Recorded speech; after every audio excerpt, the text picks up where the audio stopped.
আসসালামু আলাইকুম মানিক ভাই, কেমন আছেন আপনি? আপনাকে কয়েকটা প্রশ্ন করতে চাই ভালোবাসা দিবস উপলক্ষে, যে আপনি কয়েকটা কথা বলার জন্য আপনাকে। ধন্যবাদ আপনাকে প্রশ্নটা করার জন্য। আমি অত্যন্ত খুশি এই প্রশ্নটা আপনি আমাকে করার জন্য। হ্যাঁ, ভালোবাসা দিবস আমি ছোটবেলা থেকে শুনতেছি। ভালোবাসা দিবস নামে একটা ফেব্রুয়ারি মাস আছে, ওই মাসে 14ই ফেব্রুয়ারি নাকি ভালোবাসা দিবস হয়। তবে দেখেছি, অনেক শুনেছি, প্রেমিক প্রেমিকার জন্য অনেকেই অনেকের জন্য ফুল নিয়ে কত রকমের ভালোবাসা করে।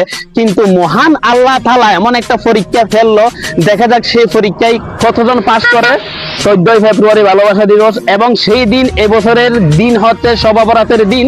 আল্লাহ তাআলা আমাদেরকে এমন একটা পরীক্ষায় ফেলছে, হয়তো উনি আমাদেরকে পরীক্ষা করছে যে 14ই ফেব্রুয়ারি ভালোবাসা দিবস এবং শবে বরাতের দিন, সেই দিনটা আমরা। সুপ্রিয় দেশবাসীর কাছে আমি বলতে চাই এটাই, আপনারা সেই দিন শবে বরাতের দিন কাউকে ভালোবাসবেন না, মহান সৃষ্টিকর্তা শুধু আল্লাহকে